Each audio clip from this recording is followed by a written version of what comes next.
Makanya saya ingatkan ya yang di Atlanta, pendeta khotbah jangan tidur.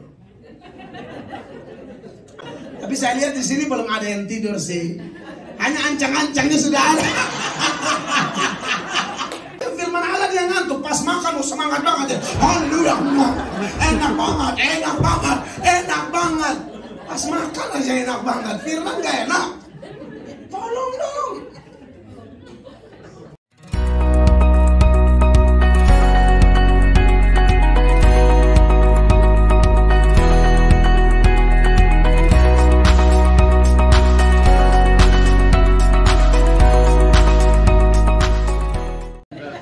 Saya persilakan hambanya, Tuhan memberkati.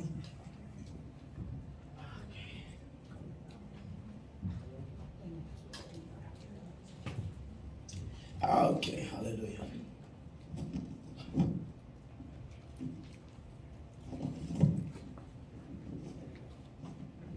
Shalom.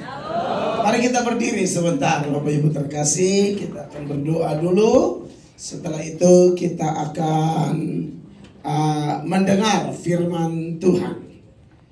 Kita akan mendengar firman Tuhan. Haleluya. Aman, itu sudah aman Pak Yongki ya. Oke, sudah. make sure aja, make sure. Baik, mari kita satu dalam doa. Terpujilah Allah yang hidup, Allah yang ajaib, pencipta langit dan bumi, Allah sumber segala berkat. Kami kagum dan hormat kepadamu, Allah yang tidak pernah tinggalkan perbuatan tanganmu. Kami ada sebagaimana kami ada, semua karena anugerah Tuhan semata-mata. Tuhanlah yang menyebabkan terjadinya KKR Kasih Melanda USA ini. Tuhanlah yang memakai setiap hamba-hambamu panitia, bahkan setiap gereja-gereja yang kami datangi, semua ada dalam penentuan Tuhan. Tuhan yang membuka hati semua pendeta, pengerja, jemaat, sehingga menyambut kami selayaknya menyambut hamba-hamba Tuhan Yesus Kristus. Saat ini hamba akan bicara lagi atas namamu. Hamba tidak bisa apa-apa, hamba tidak lebih baik dari siapapun. Hamba bisa bicara atas namamu, mutlak anugerah Tuhan yang hebat. Oleh karena itu Tuhan, penuhilah kami semua dengan roh-Mu, supaya kami mengerti firman-Mu dan kami mampu melakukannya. Urapilah setiap huruf kata kalimat yang akan hamba-Mu seberangkan. Tidak ada satupun jemaat-Mu yang pulang dengan kecewa. Semua pulang dengan berkat, sukacita, kemenangan, pemulihan yang berasal dari Allah. Demi nama Tuhan Yesus kami berdoa. Dan semua yang siap mendengar firman Allah, satu hati kita berkata, amin. Beri tepuk tangan yang meriah bagi Tuhan. Silakan duduk Bapak Ibu jemaat. Shalom. Puji Tuhan, saya mengucap syukur karena kemurahan Tuhan. Saya dan tim Pak Yongki Ramlan dan Ibu Lydia Nursaid, kami bertiga menjadi satu paket di dalam pelayanan Kasih Melanda USA kali ini. Dan saya sangat bersyukur, saya sudah 5 kali datang ke Amerika untuk berkhotbah, tapi untuk pertama kali di Atlanta, di keluarga besar gereja GBI Maranatha Victory Atlanta. Saya sangat bersyukur ada di kota ini, saudara-saudara. Saya orang NTT asli. Istri saya juga orang NTT. Sebelum kenal istri, saya bertobat, saya berdoa, saya rindu dapat istri satu. Dan kalau Tuhan mau, saya rindu mendapatkan 4 orang anak laki-laki dari istri saya nanti. Begitu. Itu belum kenal. Waktu pacaran kami share, saya kasih tahu kalau kita 2 jadi, saya mau anak saya 4 loh ya, laki-laki. Dan saya mau nama anak saya itu unik, lain daripada yang lain. Tidak ada di dunia, tidak ada di Eropa, Amerika, Australia, Afrika, Asia. Tidak ada di Indonesia, dari Sabang sampai Merauke, Pulau Miana sampai Rotendao. Tidak boleh ada. Kalau yang ada di Indonesia kan Joni, Tono, Budi, Iwan, Samsul, ya kan, Ahmad, Mahmud. Itu kan udah biasa banget gitu loh. Jadi saya pikir harus ada nama anak yang different. Pokoknya lain daripada yang lain, berbeda. Lalu saya jelaskan nama anak-anak saya kepada istri saya.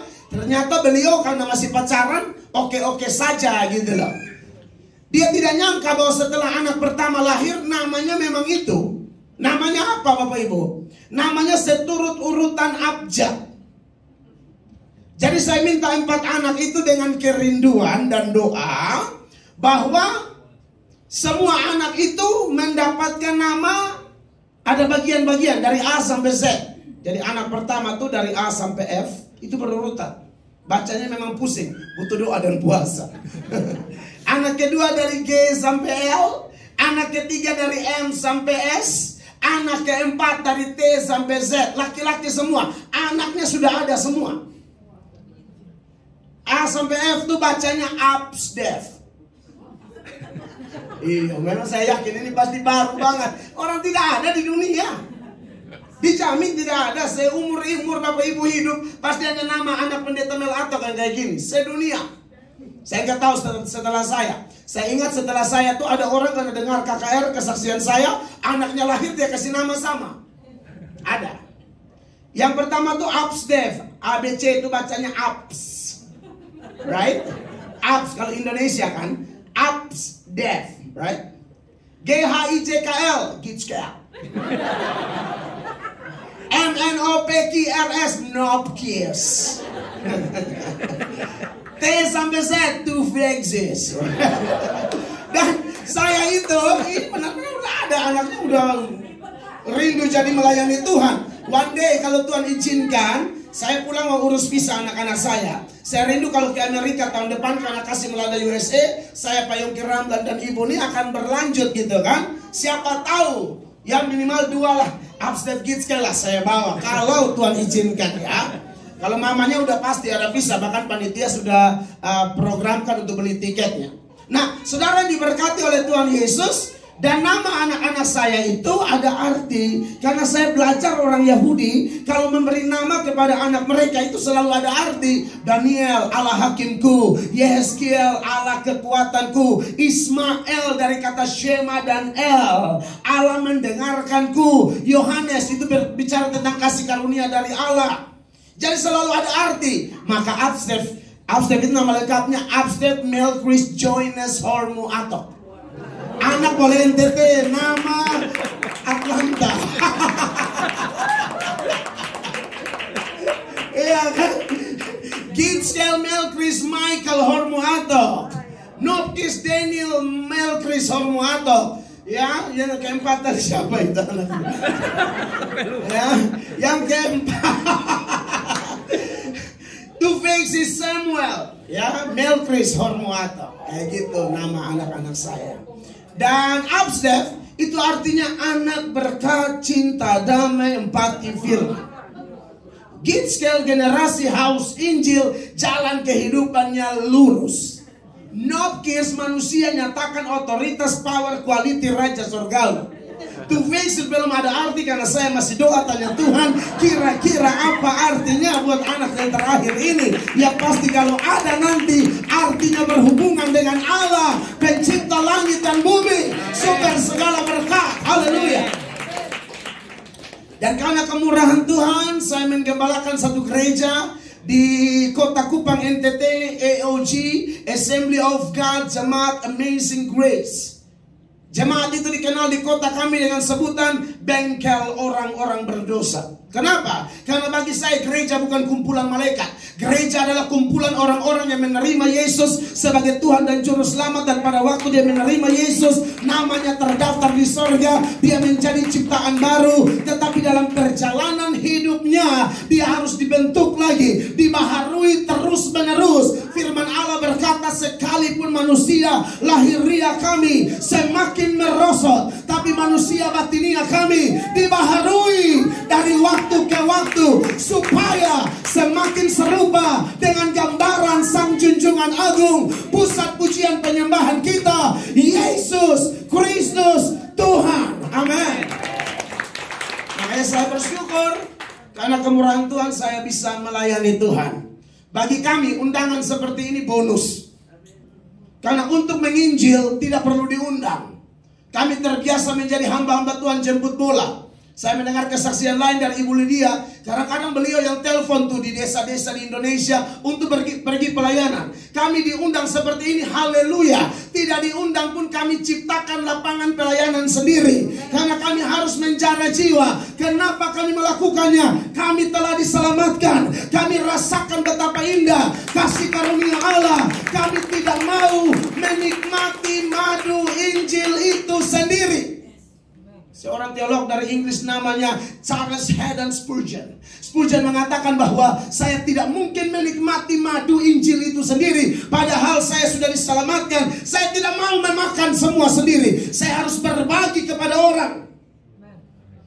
Kami rela tinggalkan keluarga pelayanan. Saya minta izin kepada jemaat Tuhan yang saya pimpin. Kalau di Indonesia biasanya saya usahakan hari Minggu pulang. Tapi di luar negeri, wah ini mau dari mana jalan potong ke Indonesia, ya kan? Terbangnya pun lama, jadi saya minta izin biasa. Apalagi kita tahu program KKR ini kan sudah diprogramkan dari 2020. Tetapi karena coronavirus, lalu akhirnya ditundakan. Jadi puji Tuhan, jemaat Tuhan di tempat saya ini nanti mereka nonton ini rekaman, saya posting di channel saya. Mereka izinkan untuk saya melayani ke luar negeri, boleh korbankan beberapa hari Minggu seturut undangan yang kami terima. Nah, saudara-saudara, sekian perkenalan pendek dari saya. Dan saya mau mengajak kita membuka Alkitab kita bersama-sama dalam Ulangan 31 ayat 8. Minta izin Pak Yongki, itu air sudah saya minum dikit. Nah, itu dia. Oh ini. Oh, oke. Terima kasih Ibu Pendeta. Ya. Oke, saudara-saudara, kita akan ada di sini ternyata.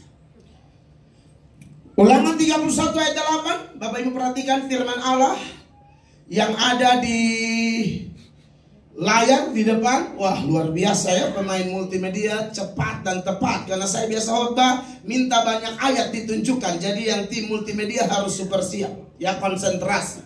Mari dalam hitungan ketiga kita baca sama-sama. 1, 2, dan 3. Sebab Tuhan, Dia sendiri akan berjalan di depanmu. Dia sendiri akan menyertai engkau. Dia tidak akan membiarkan engkau dan tidak akan meninggalkan engkau. Janganlah takut dan janganlah patah hati. Beri tepuk tangan buat firman Allah yang hidup.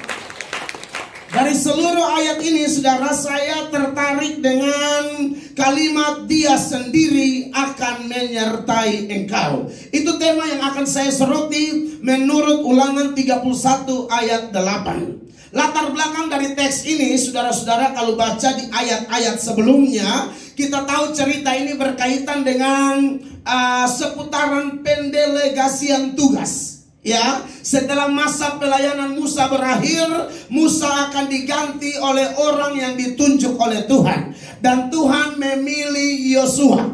Ini seturut dengan ajaran Yesus Kristus dalam urusan memilih orang demi kepentingan pelayanan, demi kepentingan pemberitaan Injil, demi kepentingan kerajaan Allah. Bukan kamu yang memilih aku, tapi aku yang memilih kamu. Amin. Bukan saya yang pilih Tuhan Yesus, tapi Tuhan Yesus yang pilih saya. Bukan Pak Yongki Ramlan dan Ibu Lydia yang pilih Tuhan Yesus, tapi Tuhan Yesus yang pilih pasangan suami istri ini. Bahkan keluarganya dari seberang, dari Muslim, bisa dijamah, dibaptis satu persatu. Itu menuturkan bahwa bicara tentang iman Kristen, bicara tentang inisiatif Allah. Teologianya Kristen beda dengan yang lain. Kalau yang lain dari bawah ke atas, manusia cari Allah. Sesuatu yang kita cari karena sesuatu itu hilang. Kalau manusia cari Allah, seolah-olah Allah yang hilang. Faktanya bukan Allah yang hilang, kita yang terhilang gara-gara dosa. Maka konsep yang dipegang oleh Kristen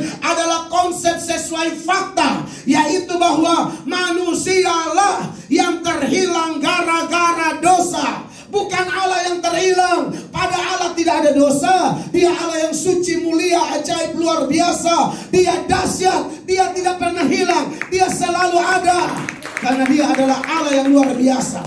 Tapi kita keturunan Adam dan Hawa. Amin. Kita terhilang gara-gara dosa. Makanya Yohanes 3 ayat 16, firman Allah berkata, karena begitu besar kasih Allah akan dunia ini, sehingga ia telah mengaruniakan anaknya yang tunggal, supaya setiap orang yang percaya padanya tidak binasa, melainkan beroleh hidup yang kekal. Yesus berkata, ada seorang gembala punya 100 domba, yang satu hilang. Dia tinggalkan yang 99 itu, dan dia mencari satu yang hilang itu.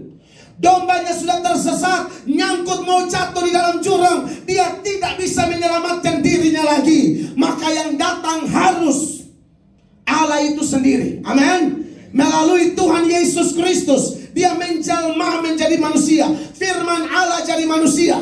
Yohanes 1 ayat 1 mengatakan, pada mulanya adalah firman. Firman itu bersama-sama dengan Allah, dan firman itu adalah Allah. Di ayat 14 mengatakan, firman itu telah menjadi daging. Amin. Supaya kita bisa mengenal Tuhan. Kalau kita hanya lihat Allah sebagai Allah yang gaib, Allah yang roh, kita nggak bakalan kenal dia. Maka dialah memperkenalkan dirinya kepada Anda dan saya. Sebagaimana domba yang hilang itu, dia pergi, dia ambil, dia gendong, dia pulang dan bersuka cita. Dombanya tidak bikin apa-apa, sudah pasrah. Kalau tidak ada yang tolong saya, selesai. Tapi kita bersyukur kepada Yesus. Dia Allah yang hebat, dia penolong yang luar biasa. Dia datang dan menyelamatkan domba ini. Siapa domba itu? Saya dan saudara, orang-orang yang terhilang gara-gara dosa. Amin, kekasih Tuhan. Maka dari itu, kalau kita bicara tentang hamba-hamba Tuhan ini, Musa maupun Yosua, bukan mereka yang angkat diri mereka, Tuhan yang angkat mereka.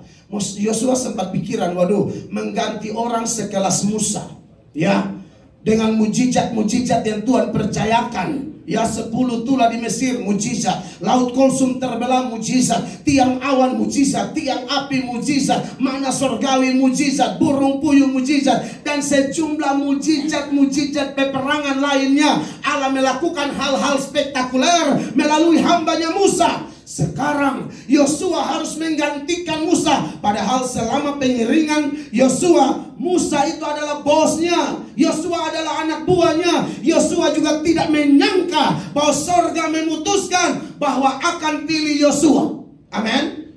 Itu yang Paulus bilang, apa yang bodoh bagi dunia, apa yang lemah bagi dunia, apa yang tidak diperhitungkan oleh dunia ini, Allah angkat mempermalukan orang-orang pintar. Saya latar belakang, wah, hancur banget. Karena miskin, solusi untuk menutupi kemiskinan, kalau sudah miskin itu satu paket tuh, dihina, ya, lalu dianggap enteng. Saya miskin tapi sombong gitu lah. Sombong itu bukan dosa orang kaya. Sombong itu bukan dosa orang cantik, orang tampan. Sombong itu sikap hati. Miskin sekalipun bisa sombong. Saya sombongnya minta ampun, tapi miskinnya juga minta ampun. Bahkan kalau pakai ranking 1 di gang saya, ya, orang rumah saya rumah paling miring. Jadi kayak orang Kupang dia cakar pinggang. Jadi orang, wah, rumah lu sombong banget gini mulu. Ya kan? Tetapi saudara-saudara, saya lihat Tuhan itu baik. Gara-gara tidak mau dihina, saya bacok orang. Shock terapi orang, shock terapi tetangga. Lu jangan main-main sama gua bacok lu. Kayak gitu. Jadi itu yang saya lakukan. Sebenarnya karena terlalu ditekan, merasa aduh kok orang hina ya. Ya saya bacok orang, tusuk orang. Ini nanti posting di YouTube. Semua orang tetangga saya pasti tahu bagaimana saya kok tahu-tahu jadi pendeta.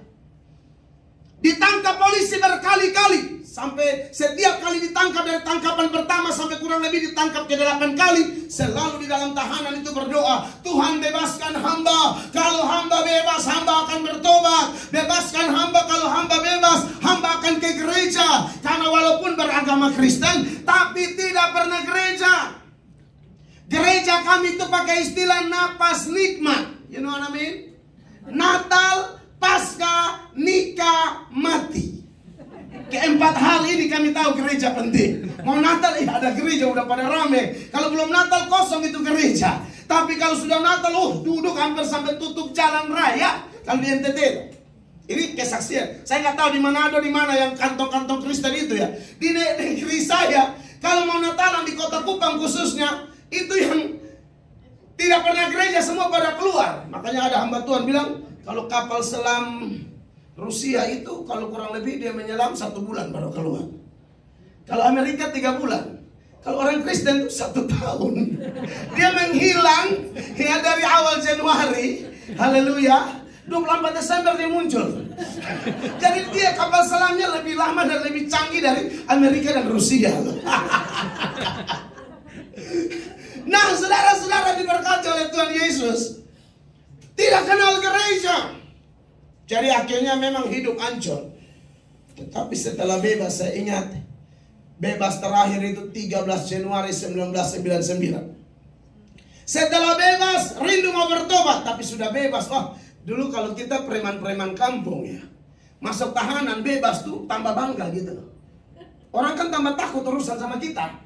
Oh, takut itu ngeri sedap. Jadi takut banget tuh urusan sama kita.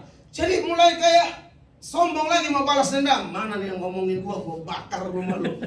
Kayak gitu. Beneran. Saya otaknya aduh kacau. Pokoknya maunya bakar, bacok. Udah putus asa, hidup tidak jelas, saking diperbudak dan dijajah oleh dosa begitu rupa, tidak ada lagi belas kasihan. Saya pernah tusuk orang sudah berteriak, Tuhan Yesus tolong di depan gereja. Saya hantam terus sampai 10 tusukan.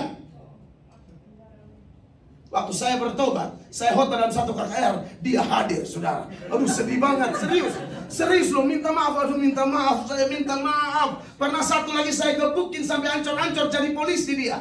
Saya KKR di daerah dia yang seksi keamanannya. Setelah selesai KKR dia bilang, untung Bu sudah jadi pendeta. Untung lo jadi pendeta, lo bukan pendeta, gua balas lo benar-benar lo.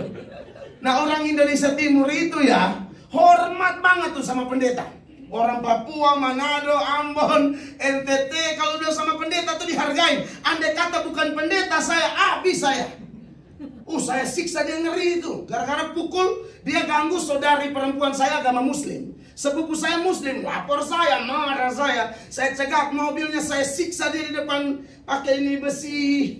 Dulu kalau di Indonesia ada kaca nako, kaca jendela itu kan ada besinya. Itu tuh saya hantam dari kepala sampai jari-jari kaki semua. Jadi sadis gitu loh. Kenapa? Orang tua saya biasa melakukan hal yang sama kepada saya. Salah dikit angkat barang mau bacok, salah dikit mau siksa pakai barang tajam dan lain sebagainya. Saya dibentuk dalam satu pembentukan yang benar-benar membuat saya bertumbuh sebagai remaja pemuda yang sadis, rusak, tidak kenal Allah. Tapi Yesus baik. Bulan Mei 1999, 13 saya bebaskan. Januari 99 datanglah penginjil jalanan, menginjil di jalan-jalan. Ini juga baru bebas dari penjara.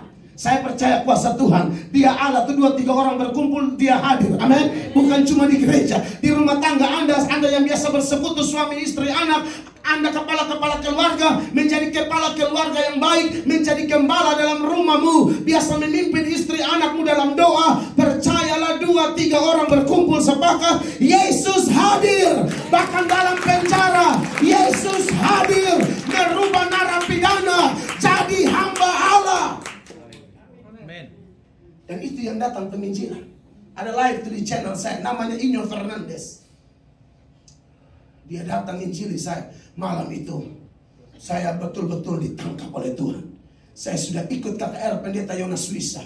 Saya sudah ikut KKR Pendeta Ade Manuhudu. Saya sudah ikut KKR Pendeta Gilbert, Pendeta Yakob Nahuai. Tapi saya belum pernah bertobat karena ikut KKR mereka di lapangan Polda NTT hanya ikut rame. Tapi datang narapidana ini, dia ngomong tidak terlalu banyak seputaran akhir zaman. Di situ saya lihat Tuhan jamah saya. Ada 30-an anak mungkin kami dengar. Saya lagi ngerokok duduk paling belakang. Tapi saya mendengar kata-kata itu luar biasa. Itu penginjilan tanpa KKR, tanpa panitia, tanpa doa pembukaan, tanpa dana pembuka. Itu betul-betul inisiatif. Makanya kenapa saya jadi penginjil jemput bola. Karena saya diinjili oleh penginjil jemput bola. Mereka tidak ditugaskan oleh sinode tertentu. Tidak. Mereka hanya sudah rasa kasih Tuhan. Dan itu yang setelah saya bertobat saya lakukan di gang-gang, di pasar, di mana-mana. Pokoknya kalau ada KKR di pasar, ada itu pembicaranya Mel atau di ganggang. Saya datangin yang anak-anak yang saya tahu ini kepalanya di sini paling didengar nih orang.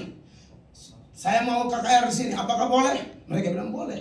Tapi masalahnya kami tidak layak, Pak. Jangankan Bapak, saya pun tidak layak. Tapi yang tidak layak ini sudah dapat anugerah, kita harus buat.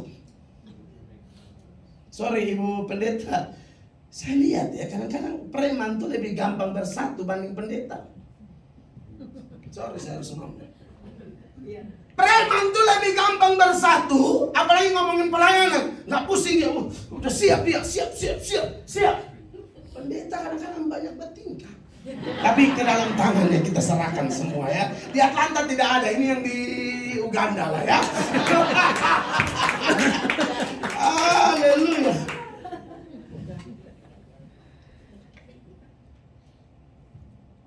Makanya saya bersyukur bersama tim kami ada di Atlanta ini dan gereja ini menyambut kami. Tuhan memberkati gereja GBI Maranatha Victoria Atlanta. Haleluya. Saudara diberkati oleh Tuhan Yesus. Jadi Musa digantikan oleh Yesua. Pesannya luar biasa. Jadi Israel ini tetap goncang. Waduh, setelah Musa, Yosua bisa nggak ya? Yosua mimpin kita, tapi Tuhan jamin, hei, ketahui, aku sendiri yang akan menyertai engkau. Mungkin Israel dalam kegoncangan. Orang waktu Musa pimpin aja mereka buat Musa kayak tidak ada harga.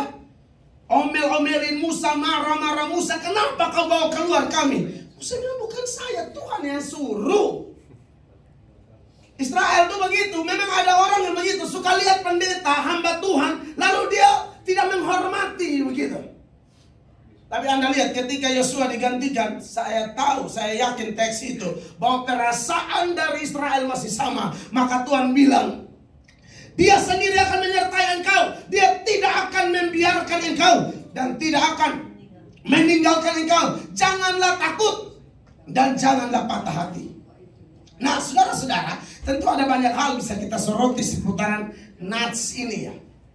Ulangan 31 ayat 8. Tapi sekali lagi tema kita, ya, dia sendiri akan menyertai engkau. Nah, ada beberapa hal yang mau saya sampaikan buat kita. Yang pertama, tema kita, dia sendiri akan menyertai engkau, merupakan rumus bagi semua orang percaya sepanjang zaman. Sampai akhir zaman nanti, itu rumus. Rumus yang saya maksudkan adalah bahwa hal ini adalah pasti. Kalau sesuatu yang sudah rumus, itu pasti. Tidak bisa, oh jangan-jangan, tidak, pasti. Tidak ada kemungkinan tidak. Ini ya dan amin. Saudara-saudara, di Alkitab itu ya, kalau kita baca kitab suci, ada hal-hal yang tidak bersifat rumus. Kalau poin kita, poin pertama seputaran penyertaan Tuhan, ini rumus. Yang tidak bersifat rumus itu begini.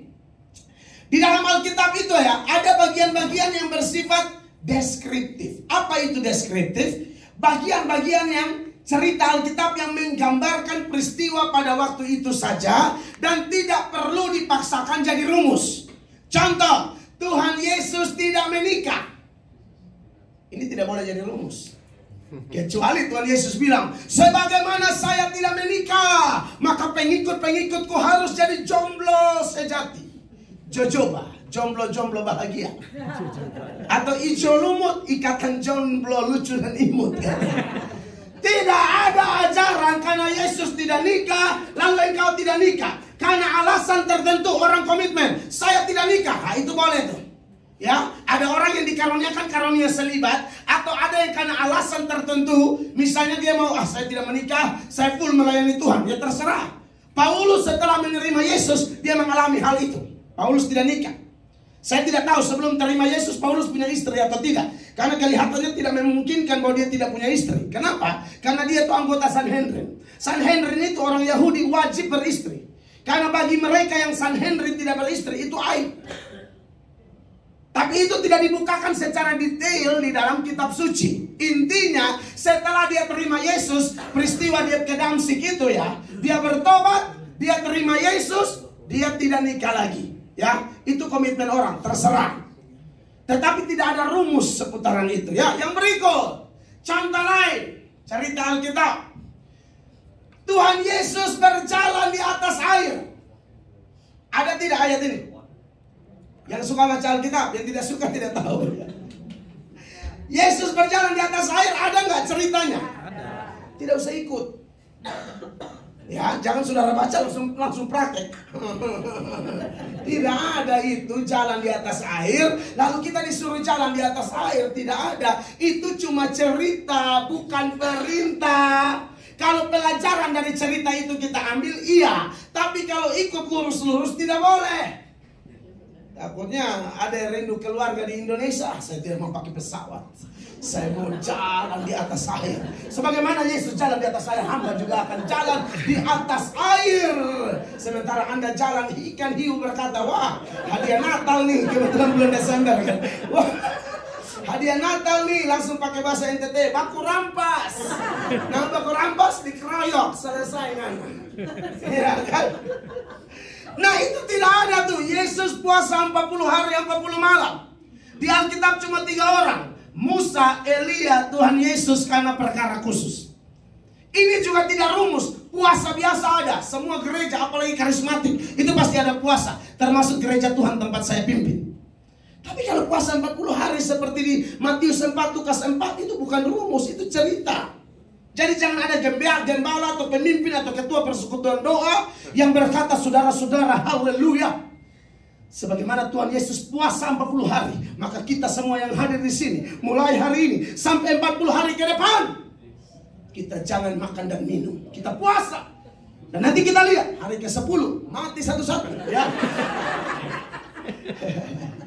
Itu bukan rumus. Oke? Nah, dan masih banyak contoh lain. Tapi ada yang bersifat didaktis dan di dalamnya rumus semua. Berisi 3 hal. Perintah, larangan, janji. Perintah, pergi beritakan Injil. Itu harus tuh. Hamba Tuhan harus tahu ini rumus. Ya. Perintah, ampunilah. Amin. Kalau ada yang sakitin kita, ampuni saja. Yang paling menyakitkan di hidup ini masalah dengan siapa? Orang dekat. Orang jauh kurang efek. Orang dekat tuh biasanya aduh sakit sekali. Orang Batak bilang acit nai. Ada Batak di sini? Betul ya? Acit nai. Rohaki. Sakit sekali kalau masalah sama orang dekat.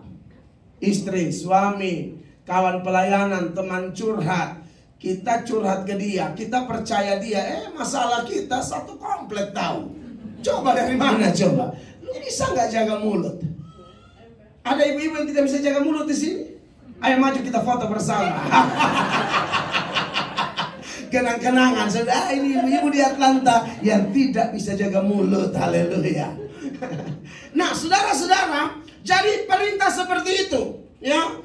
Ingat dan kuduskan hari Sabat. Diberkatilah Bapak Ibu semua jemaat gereja Bethel Indonesia, Maranatha Victory Atlanta, yang walaupun sibuk di Atlanta Amerika ini, tetapi hari Minggu Anda tetap kuduskan karena itu perintah Tuhan. Dengarkan apa yang saya katakan. Berkat Tuhan yang terjadi di hari Senin, Selasa, Rabu, Kamis, dan Sabtu tidak dapat menandingi berkat Tuhan di hari Minggu.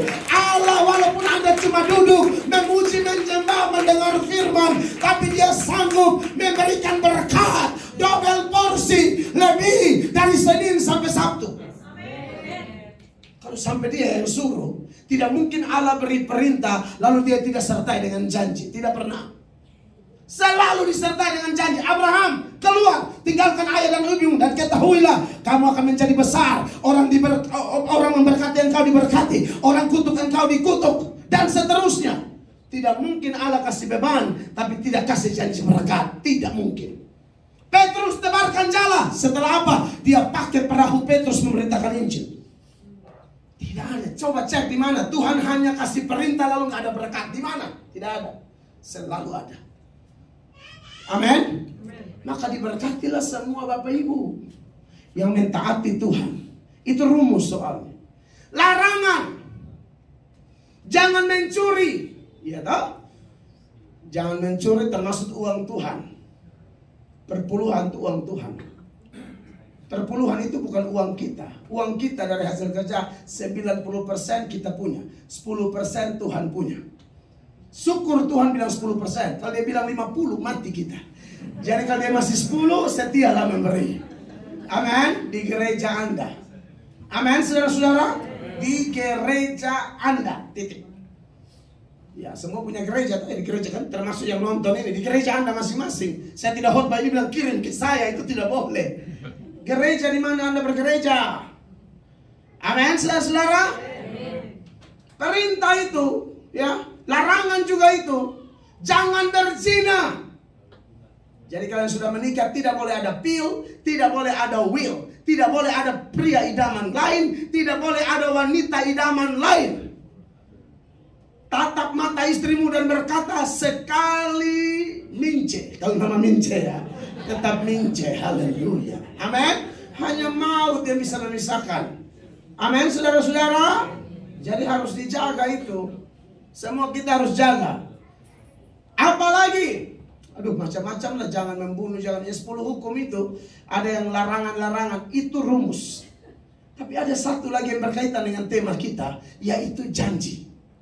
Kalau Tuhan berkata, carilah dahulu kerajaan Allah dan kebenarannya, semuanya akan ditambahkan kepadamu. Saudara, jangan pernah ragu, jangan pernah bimbang. Pegang kuat-kuat. Asal kita sudah melakukan bagian kita, mencari Tuhan dan kerajaannya dan kebenarannya. Bukan Anda yang kejar berkat, Anda dikejar-kejar berkat. Beri tepuk tangan bagi Tuhan.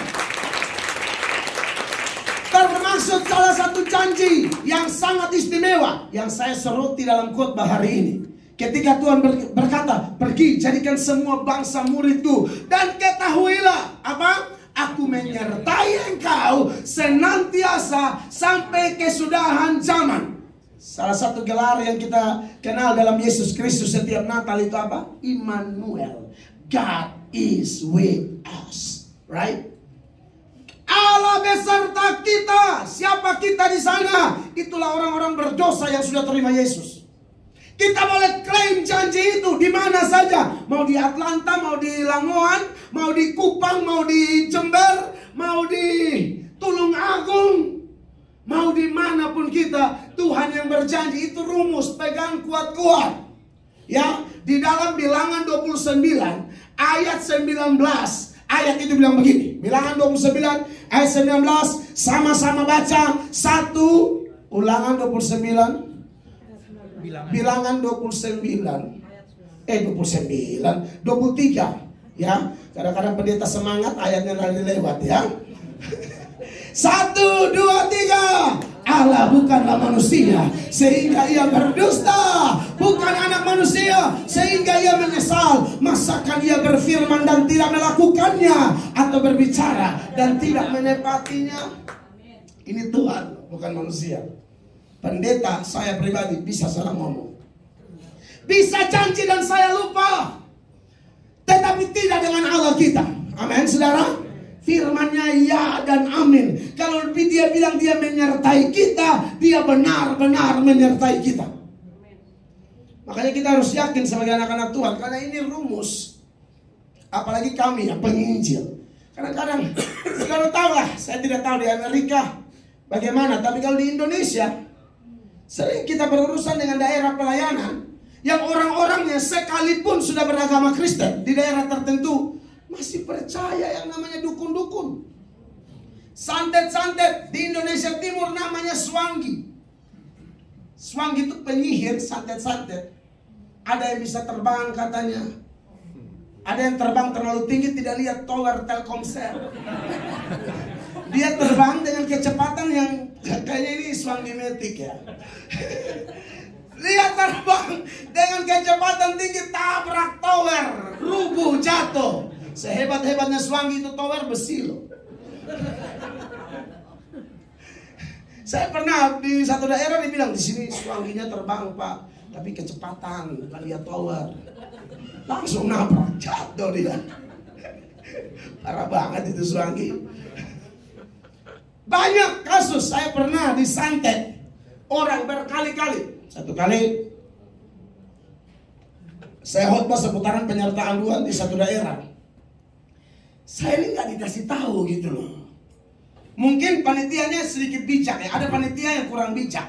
Kalau ini bijak, yang kurang bijak biasanya gini. Udah tahu kita nih pendeta kan bukan Superman rohani. Kita juga ada masalah sendiri gitu loh. Kita juga ada pikiran, kurang tidur, segala macam, makan berminyak dan lain sebagainya.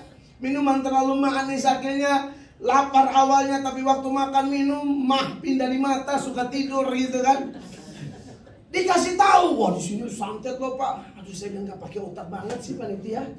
Harusnya jangan dibilangin supaya kita tuh nggak tahu gitu loh. Biar khotbah semangat, jangan sudah didoktrin dengan masalah gitu. Kalau dikit bijak harusnya diam.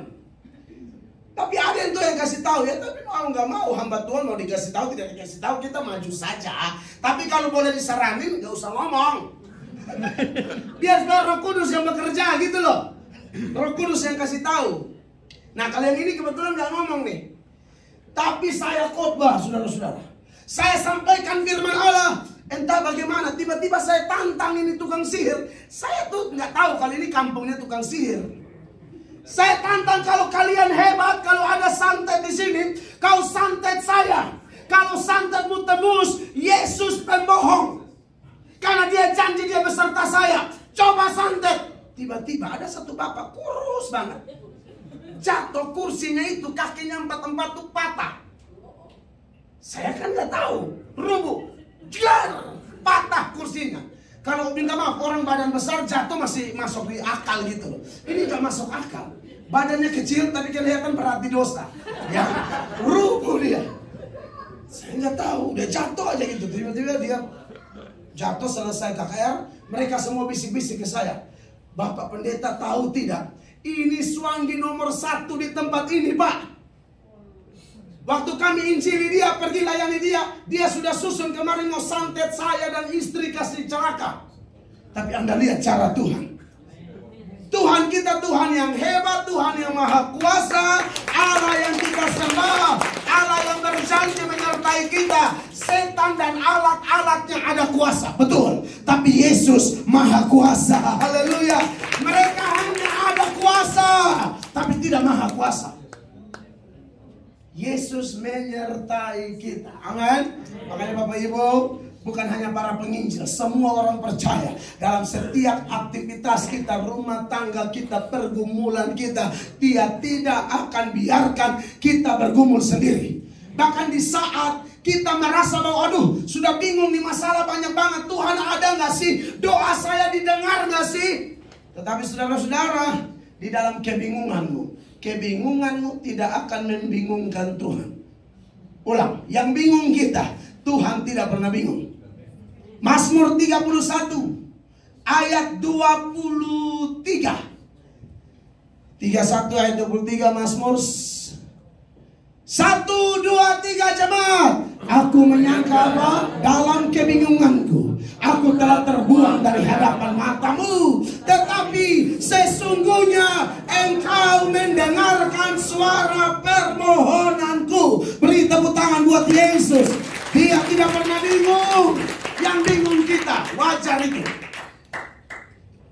Kita semua punya masalah kan? Saya punya masalah. Kalau saya buka satu-satu repot ini. Percaya saya punya masalah. Saya sering share juga sama Pak Yongki, Ibu Lydia, sementara kami ada di sini seputaran anak saya lah, apa segala macam. Tapi itulah, tapi jangan bingung. Jangan bingung. Jangan bosan berdoa. Kalaupun Anda bosan, Tuhan tidak pernah bosan. Amin. Dia selalu mau dengar kita. God is with us. Amin. Dia ada bersama kita. Jadi itu rumus ya. Pegang kuat-kuat dimanapun Anda dan saya berada. Itu hal yang pertama. Hal yang kedua, orang yang disertai oleh Tuhan itu pasti bisa dilihat oleh orang lain. Ulang. Kalau kita mengklaim saya disertai Allah, orang sekitar kita pasti bisa melihat sesuatu. Mulai dari rumah kita, tempat kerja kita, apalagi di gereja. Apa buktinya? Saya kasih beberapa data yang membuktikan bahwa orang-orang disertai oleh Allah itu bisa dilihat oleh orang. Saya contohkan keluarga Abraham deh. Ini bapak segala orang percaya dan keluarga. Anaknya, cucunya, orang-orang yang disertai Allah itu dilihat orang. Termasuk oleh orang-orang yang bukan satu iman dengan kita. Orang-orang yang beda agama sekalipun, mereka bisa melihat kok ini orang luar biasa loh. Dia disertai Allah. Abraham waktu ada di Filistin, dia orang biasa, pendatang tapi bergaulnya sama orang gedongan. Raja namanya Abimelek. Abimelek itu dari kata Abimelek, bapak raja. Abi itu bapak, yaitu Abi Abah itu bahasa Aramaik, Arab itu satu rumpun ya. Itu bapak raja. Nah, dia itu pernah mohon sama Abraham untuk menjaga hubungan baik. Biasanya sesama raja itu bergaul sama orang kelas atas, bukan pendatang-pendatang kayak begini. Nah ini kebetulan kita ini kebanyakan pendatang di Amerika ini. Saya yang mau kasih tahu ini cocok banget sama kita yang adalah orang Kristen. Harus yakin Tuhan sertai kita. Orang sekeliling kita bisa lihat kita. Sekalipun beda agama, sekalipun dia ateis, dia akan melihat kok beda banget ya ibu ini. Lain banget ya bapak ini, anak muda ini, pelayan ini, pendeta ini. Kejadian 21 ayat 22. Kejadian 21 ayat 22. Ya ternyata di sini ada orang selain Indonesia, ada ya. Ada Amerika, ada Cina ya. Ke dalam tangan aku serahkan semua ya. Semoga mengerti ya. Tuhan bantu lah ya. Sebab saya ini bahasa Inggrisnya saya nih Ibu Yvonne dan semua jemaat. You know, I can spot. You know what I mean? I can spot. Aku bisa sepotong. Still spot. Tapi saya lagi belajar lah perlahan-lahan, ya.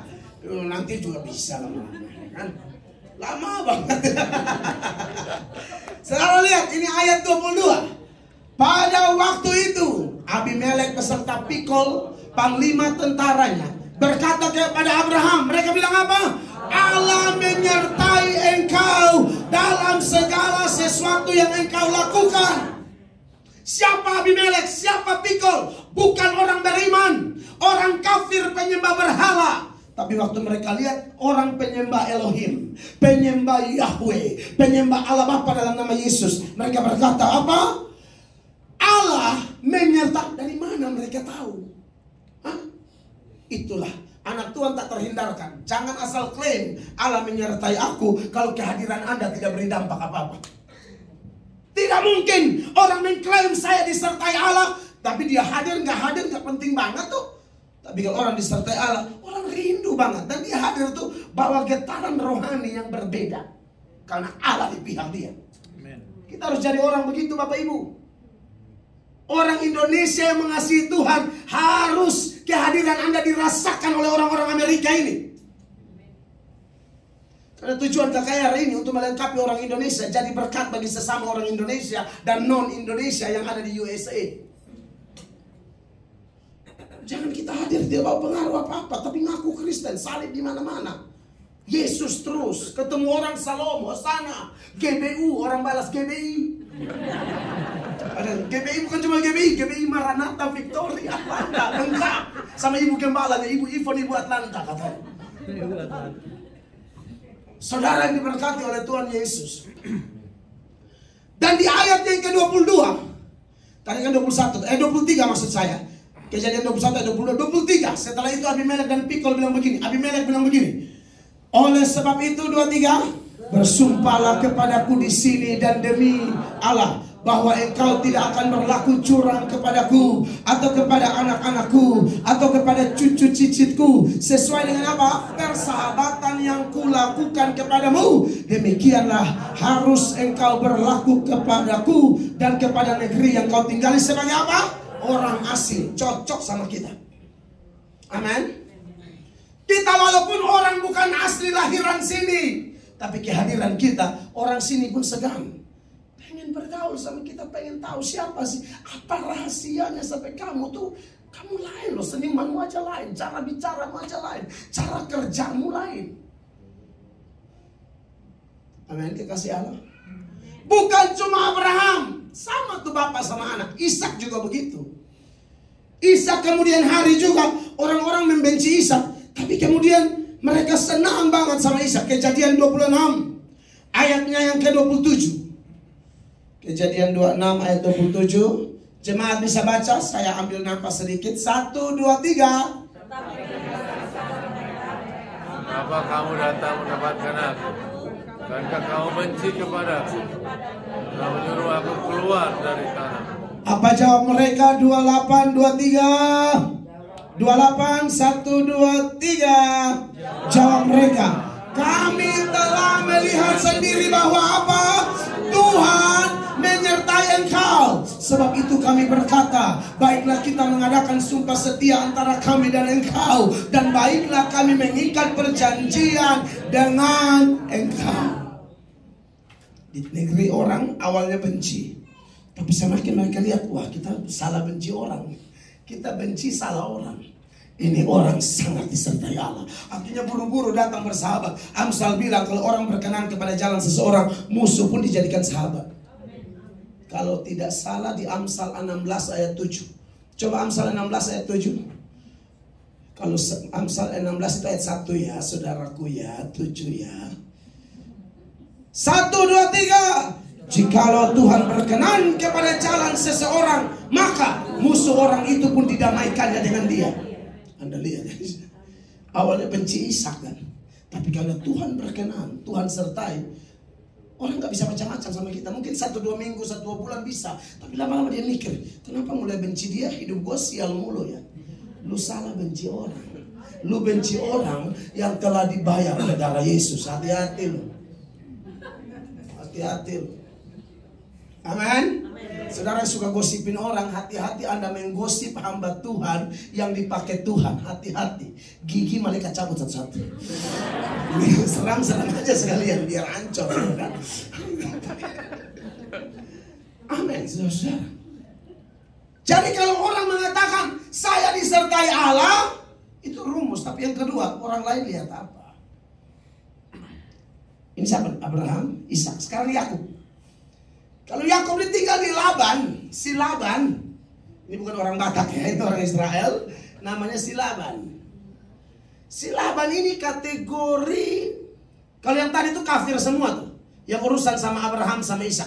Tapi yang sama Yakub ini kelihatannya Kristen tapi tidak bertobat. Kenapa? Dia sembah Yahweh, dia percaya ada Yahweh, tapi dia juga punya berhala. Anda masih ingat ya, berhalanya ketika dibawa itu dia sampai cari-cari. Tahu Rahel yang bawa kan? Rahel alasan bilang haid, makanya dia nggak periksa, padahal taruh di bawah pelana unta itu atau keledai itu. Dia tidak berani. Nah ini orang katakanlah Kristen KTP, Kristen tanpa pertobatan, agama doang, keturunan doang Kristen, hidupnya kurang ajar, materialistis.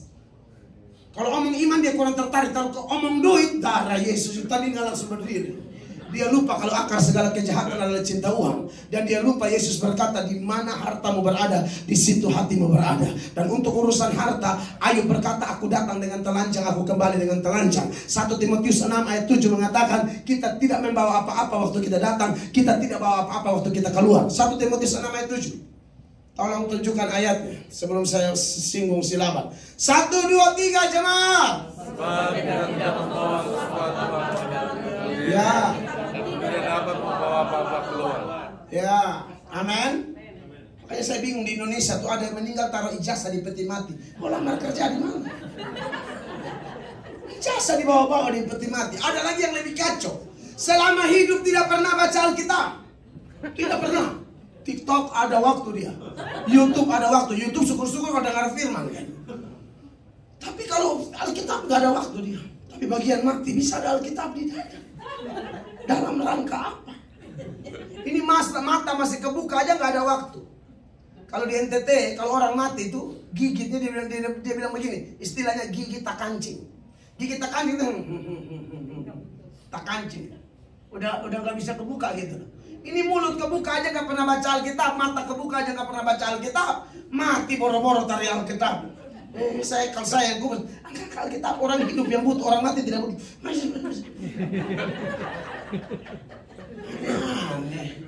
Kadang-kadang ada yang mati ditaruh kopi, gula, air panas, sambil bisik ke jenazahnya, aus ngaduk sendiri. Orang mati kok kagak bisa kali.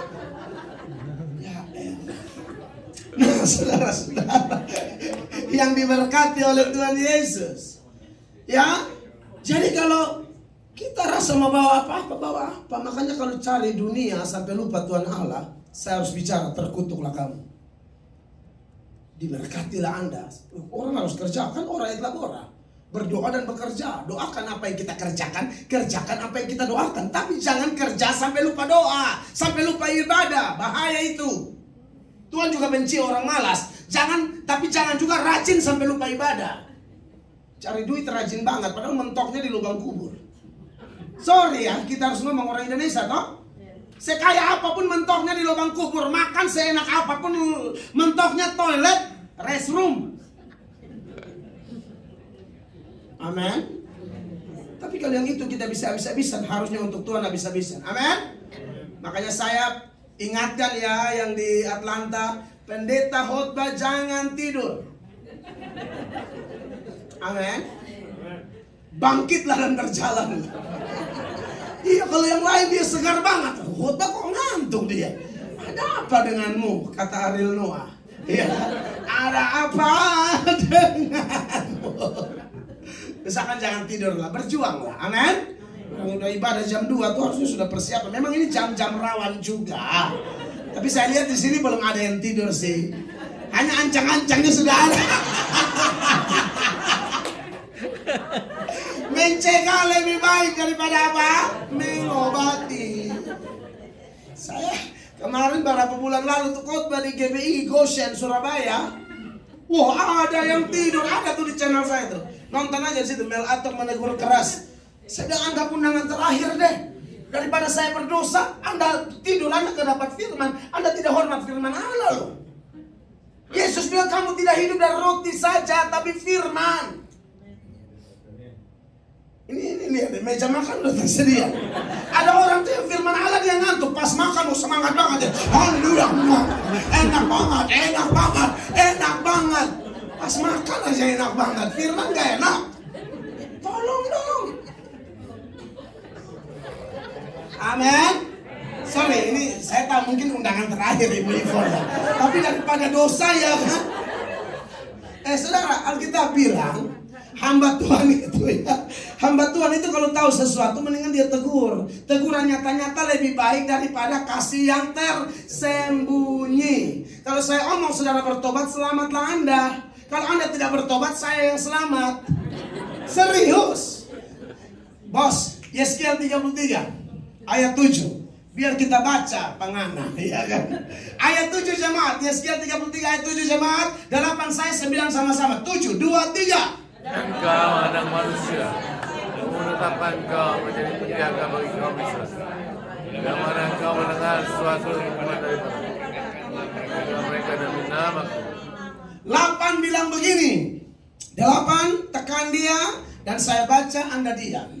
Kalau aku berfirman kepada orang jahat, hai orang jahat, engkau pasti mati, dan engkau tidak berkata apa-apa untuk memperingatkan orang jahat itu supaya bertobat dari hidupnya, orang jahat itu akan mati dalam kesalahannya, tetapi aku akan menuntut pertanggungan jawab atas nyawanya daripadamu. Kenapa? Udah tahu salah nggak ngomong. Dia mati, Tuhan tuntut dari siapa? Hamba Tuhannya. Lu nggak pernah ngomong. Amin. Tapi kalau kita sudah ngomong, saudara tidak peduli, ya saya sih aman-aman aja, itu derita lo. Enggak, saya aman. Yang penting kita ngomong dulu. 9. 1, 2, 9. 1, 2, 3. Tetapi jikalau aku memperingatkan orang jahat itu supaya ia bertobat dari hidupnya, tetapi ia tidak mau bertobat, ia akan mati dalam kesalahannya. Tapi engkau telah menyelamatkan nyawamu. Lolos kau hamba Tuhan. Kan udah ngomong kan, dia nggak ngikut, lu lolos, dia ancam. Amin. Maka dari itu saya sampaikan, ya, yang bersinah berhenti bersinah, yang tipu berhenti tipu. Amin, saudara. Nah, saudara-saudara yang diberkati oleh Tuhan Yesus Kristus, Laban itu seperti itu. Tetapi Anda lihat, ketika Yakub ada di rumah Laban, dalam Kejadian 30 ayatnya yang ke-27. Kejadian 30 ayat 27. Di sana dikatakan demikian. Tetapi Laban berkata kepadanya, Laban ngomong sama Yakub, ponaannya sekaligus menantunya, karena waktu itu mereka menikah sepupuan ya. Rahelea itu sepupunya si Yakub. Lalu Laban saudara laki-lakinya Ribka, mamanya Yakub ya. Tetapi Laban berkata kepadanya, sekiranya aku mendapat kasih-Mu, telah nyata kepadaku bahwa Tuhan memberkati aku karena Engkau. Tuhan memberkati aku, kata si orang setengah bertobat ini. Dia sendiri sadar, untung ada kamu loh, kalau tidak habis saya. Saya diberkati karena kehadiran-Mu. Kehadiran siapa? Yakub. Siapa Yakub? Orang yang disertai Allah, Israel. Ini kan kerinduan dari istri-istri ya. Anda menatap suami Anda dan Anda berkata, apalagi suamimu takut Tuhan, Papa, oh my God, dia nggak tahu ngomong. Dia bilang, Papa, syukur banget gua nikah sama lu. Sejak nikah sama Papa, oh haleluya, kita makan selalu kosong. Maksudnya lagi proses hidup kan. Tapi aku tuh rasa damai banget nikah sama lu. Iya sih? Iya, waktu nikah sama Papa tuh gua rasa kekurangan, iya, bahkan keterusan ya. Tapi oh wow, God is good and all the time. And all the time God is good. I love you so much. You know what I mean? Iya kan? Itu kan yang dirindukan oleh ibu-ibu di ruangan ini. Menatap suamimu sambil berkata, I love you. Hidup sama kamu tuh kok bahagia gitu loh. Kita nggak sekaya orang lain. Sofa kita ini terus. Yesus tidak berubah, sofa ini tidak berubah. Dahulu, sekarang, dan mungkin sampai selama-lamanya. Tetapi, haleluya. Datang tuh ke tempatnya Pak Irwan, hanya sofa di sana. Iya kan? Senang dia. Ibu-ibu, asal Anda tahu, suami Anda juga pengen kayak gini nih. Menatap Anda dan berkata, honey bunny, tutti fruttang. Di Indonesia populer banget. Honey bunny, tutti fruttang, fruity semua nih. Mulai menikah dengan kamu, saya tidak bisa berkata-kata lagi. Rumah ini kayak sangkar kuntilanak. Gara-gara kau kulihat darahku naik, potensi stroke ringan. Karena menikah dengan kamu, beda sama istri Pak Yono sana. Damai sejahtera kamu ini mulutmu. Kayak radio RRI, buka jam 5 pagi, tutup setengah 12 malam. Emang mau begitu kan? Tidak toh. Ada ibu-ibu tuh begitu. Dia senang banget kalau suaminya bertobat, tapi dia tidak bertobat. Ada hamba Tuhan yang begini, ibu, suamimu tidak diubah oleh banyaknya kata-katamu. Suami itu diubah oleh sikap istri yang takut Tuhan. Amsal bilang kecantikan, kemolekan, bohong. Tapi istri yang takut Tuhan itu berkenan. Amin. Kepada Allah. Harusnya suami berkata, mulai menikah denganmu, hai wanita Yerusalem,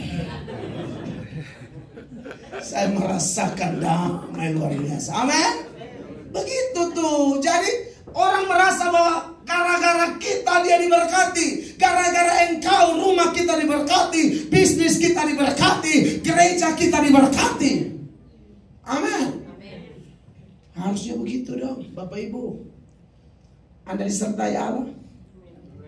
Anda tidak banyak bicara. Buat apa banyak hafal ayat, omongnya dikit rohani, tapi hidupnya kok batu sandungan, bingung. Amin.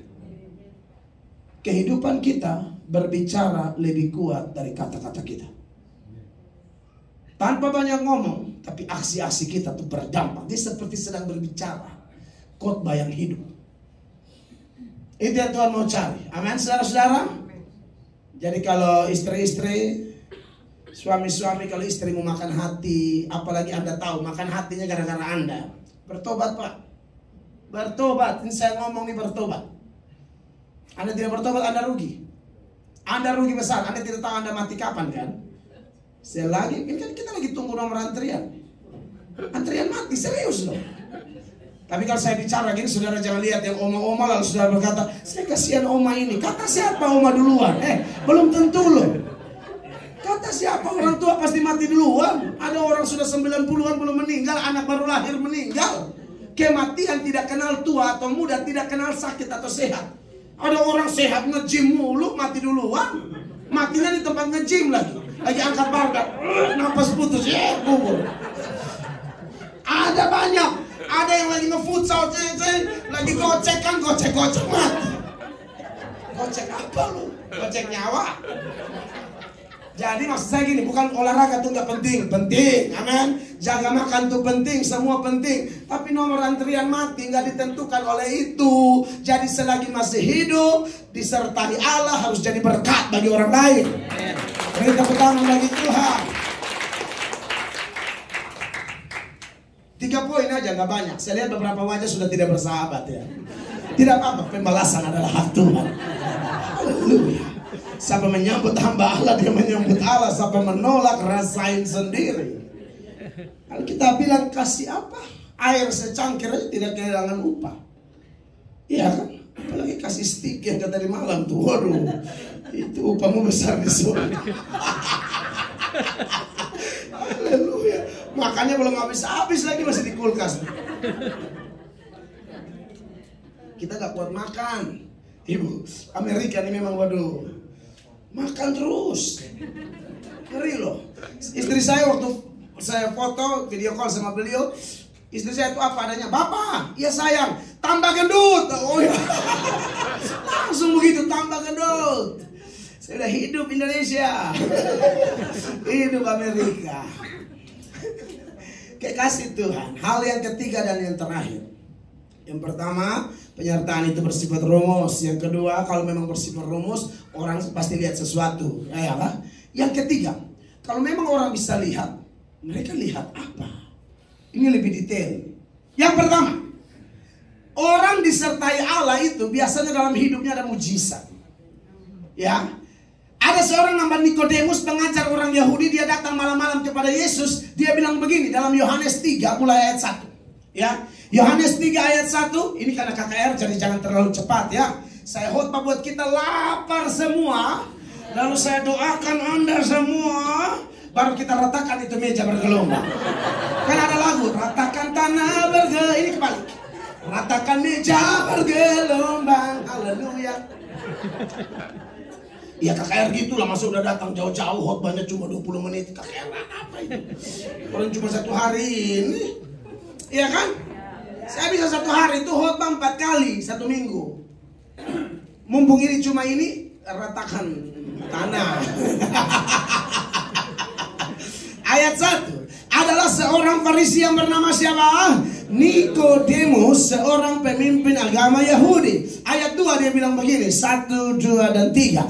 Ia datang pada waktu malam kepada Yesus dan berkata, Rabi, kami tahu bahwa engkau datang sebagai guru yang diutus Allah. Sebab tidak ada seorang pun yang dapat mengadakan tanda-tanda yang engkau adakan itu jika apa? Allah tidak menyertainya. Tidak mungkin ada mujizat yang engkau layani kalau Allah tidak menyertai engkau. Amin. Tanda orang disertai Allah itu ada mujizat. Tapi saya mau jelaskan mujizat supaya kita paham ya. Apa definisi mujizat? Atau apa arti mujizat? Mujizat itu artinya sesuatu yang tidak alamiah. Kadang-kadang saya lihat kita orang Kristen apalagi karismatik terlalu latah dengan istilah mujizat. Wah, saya bisa makan nasi hari ini mujizat. Kurang cocok istilahnya. Itu berkat. Mujizat itu tidak alamiah. Yang alamiah itu Anda kalau masuk air tenggelam. Tapi kalau bisa jalan di atas air, nah itu tidak alamiah tuh. Itu mujizat. Amin. Hukum gravitasi, kalau Anda lompat begini, gaya tarik bumi, Anda kembali. Tapi kalau ada orang terangkat gak balik-balik kayak Henok dan Elia, nah itu mujizat.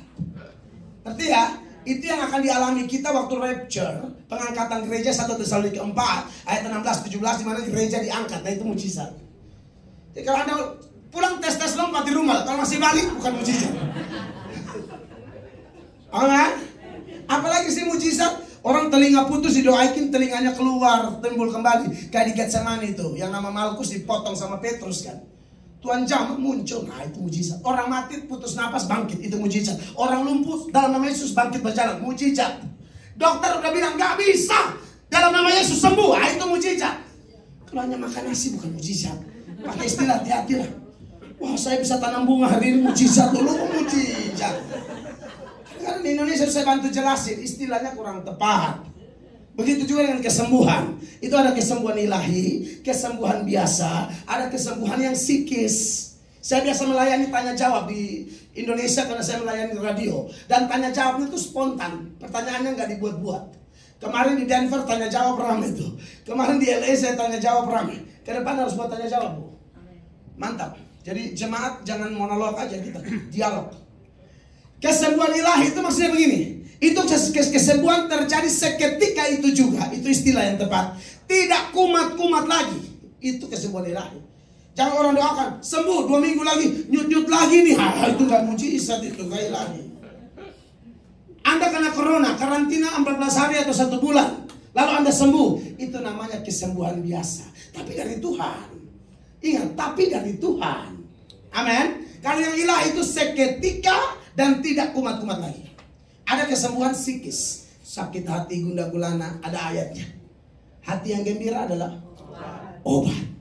Ini ayat tidak cocok bagi patah tulang. Kecelakaan patah tulang, hati gembira, obat. Ayo gembira. Kau gila kah? Orang patah tulang lu suruh hati gembira. Itu mau segembira apapun patah, tetap patah. 4 bulan baru pulih. Kecuali Yesus datang sembuh langsung, itu keren. Orang lagi patah tulang hati gembira, yang patah tulang bilang gua sembuh, gua bunuh lu. Lu gua lagi sakit, lu suruh gembira, gua gampar juga lu. Jadi itu ada jenis-jenisnya ya. Nah, kalau yang ini yang dimaksudkan oleh Nikodemus adalah bahwa Tuhan memang lakukan itu selalu ilahi. Tapi ada saat dimana memang mujizat tidak terjadi. Paulus itu dia tuh pembuat mujizat. Sapu tangannya Paulus ya. Kena orang sembuh, ini kena Anda infus. Jangan coba-coba minta setelah ini ya. Jangan lupa dikit dong, mati.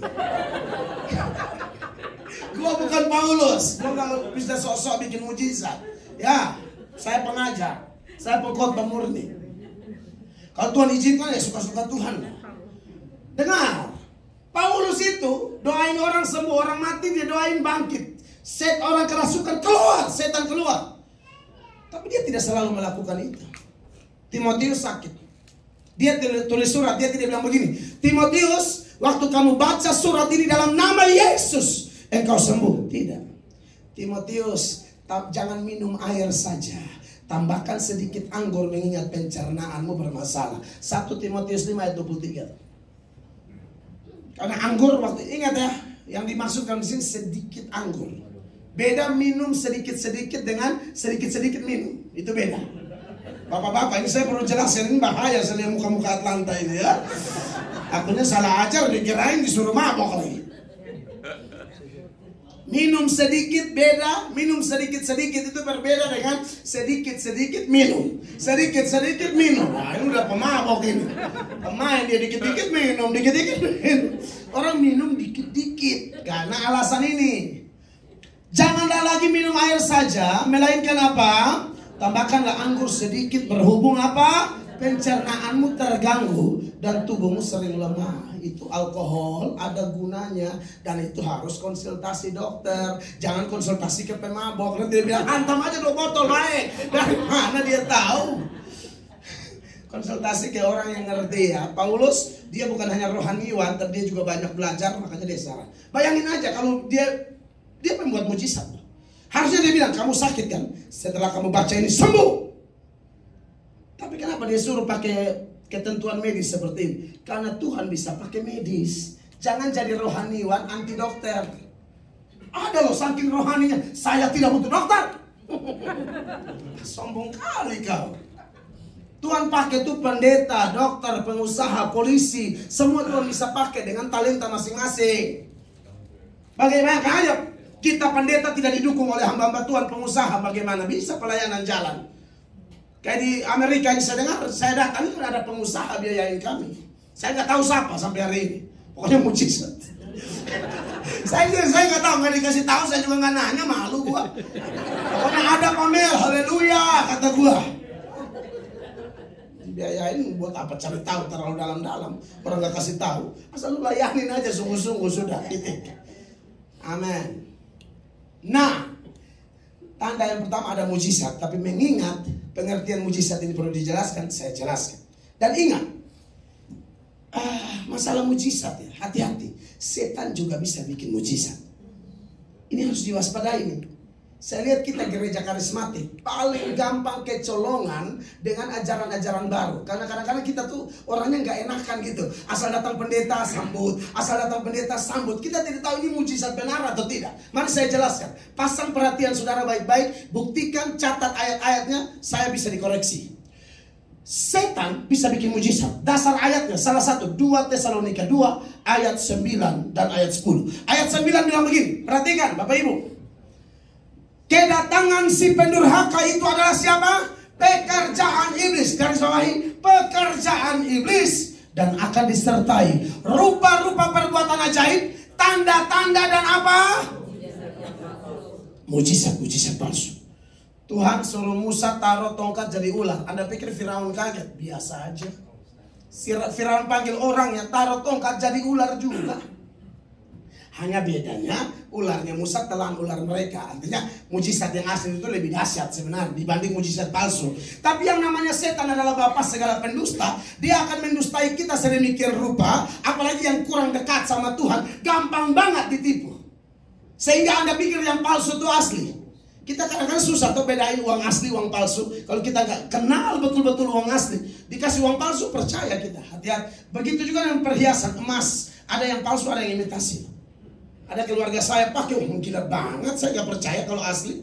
Sebab saya tahu ekonominya gitu. Orang keluarga, saya dekatin, baru nih, palsu. Nah, dia bisikin gua, jangan omong-omong. Oke. Makanya gua kaget, dia menggila banget dari sini. Tahu imitasi 250.000 satu paket. Yesus jamah segenap hidupnya. Ya, jadi kita nih harus hati-hati. Ada nabi asli, ada nabi palsu. Ada rasul asli, ada rasul palsu. Ada mesias asli, ada mesias palsu.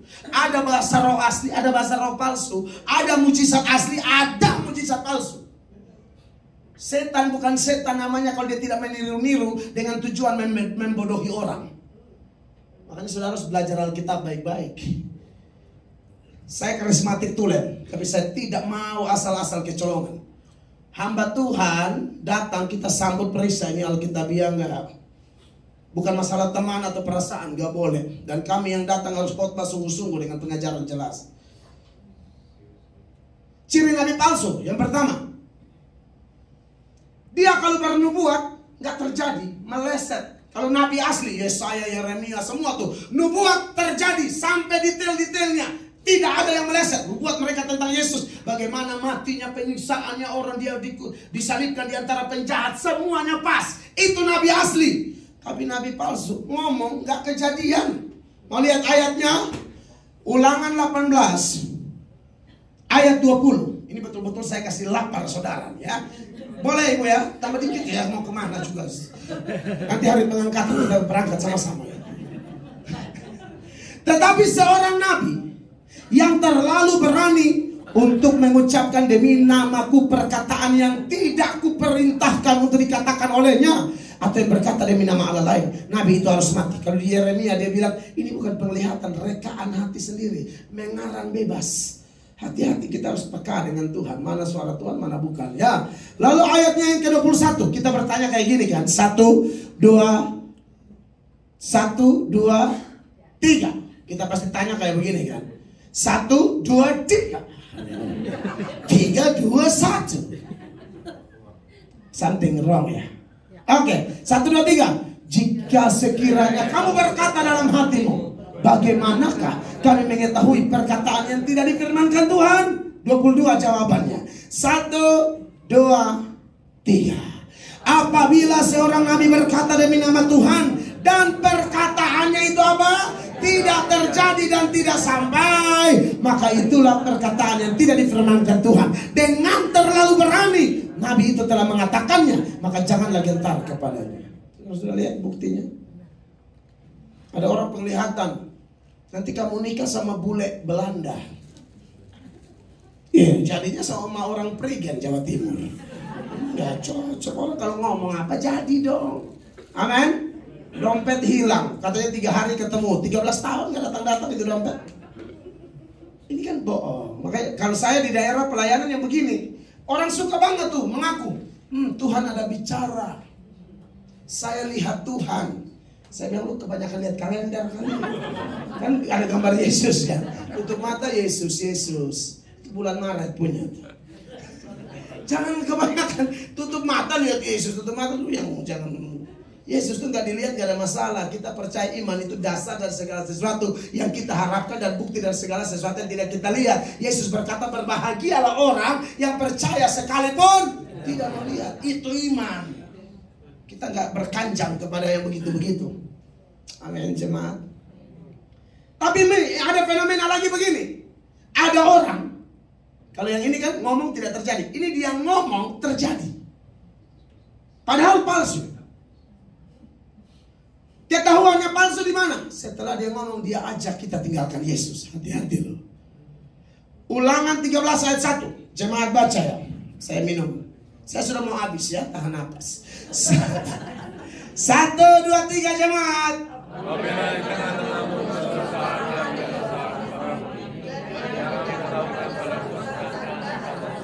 Terjadi nggak ya ayat 2, 3? Dan apabila tanda atau mujizat yang dikatakan yang kepadamu itu terjadi, dan ia membujuk, mari kita mengikuti Allah lain yang tidak kau kenal, dan mari kita berbakti kepadanya. Ternyata ada nabi palsu, dia ngomong tidak terjadi. Tapi ada juga ciri lain, dia ngomong terjadi, tapi ujung-ujung dia ajak kita percaya Allah lain. Kenapa Tuhan izinkan nabi seperti ini ada?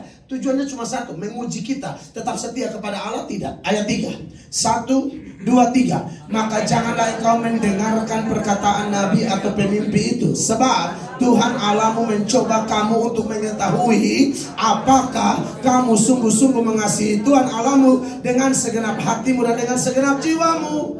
Tuhan bisa izinkan ini kita ketemu. Di situ kita peka ya. Kalau dia mulai ajak, kau bukan hanya nama Yesus saja, saya juga bisa. Ayo tinggalkan Yesus, bohong tuh. Tinggalkan gereja, tolak. Amin. Ada lagi nih ciri ketiga. Bahkan dia bisa pakai nama Yesus loh, tetapi kelakuannya jahat. Makanya di dalam Matius 7 ayat 15 itu bicara tentang nabi palsu.